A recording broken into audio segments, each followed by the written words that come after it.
नमस्कार, JW किचनमध्ये आपले मनापासून स्वागत आहे।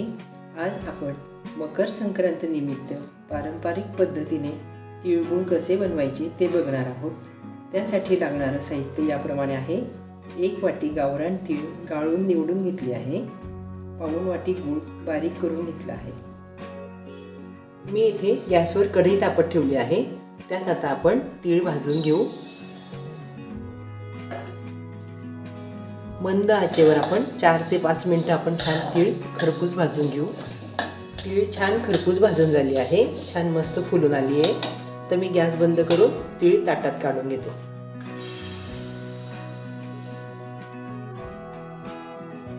आता आपण गार करून घेऊ। भाजलेली तीळ गार झाली आहे। आता आपण बारीक करून घेऊ। इथे मी खलबत्ता घेतला आहे। या खलबत्त्यात आता आपण भाजलेली तीळ टाकून घेऊ।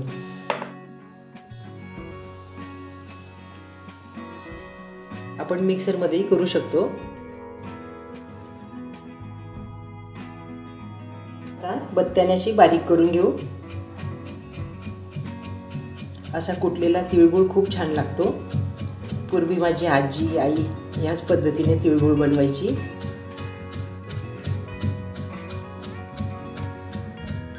तीळ थोडी कुटून झाली आहे, थोडी जाडसर कुटले मी। आता आपण गूळ टाकून घेऊ। 1 वाटी तिळीला आपण पाऊण वाटी गूळ घेतला आहे।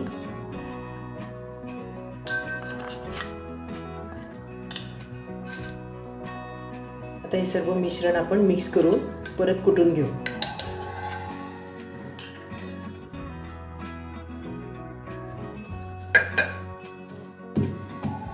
तीळ व गूळ खलबत्त्यात छान बारीक करून झाले आहे।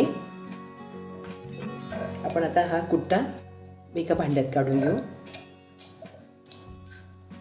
तिळगुळाचे कूट मी भांड्यात काढून घेत आहे। छान खमंग सुगंध पसरलाय घरात तिळगुळाचा। तीळ व गुळाचे कूट मी भांड्यात काढून घेतले आहे। छान मस्त झालाय तिळगुळ आपला। आपण आपल्या आवडीनुसार यात भाजलेल्या शेंगदाण्याचं कूट, भाजलेलं खोबरंही टाकू शकतो। इथे मी हलवा घेतला आहे, तिळगुळ हलवा, तो यात टाकून घेते। माझी आजी याच पद्धतीने तिळगुळ बनवायची।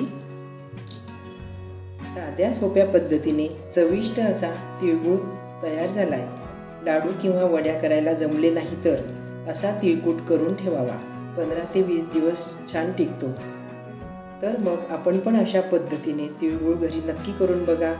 आपणा सर्वांना मकर संक्रांतीच्या हार्दिक शुभेच्छा। हा व्हिडिओ बघितल्याबद्दल धन्यवाद।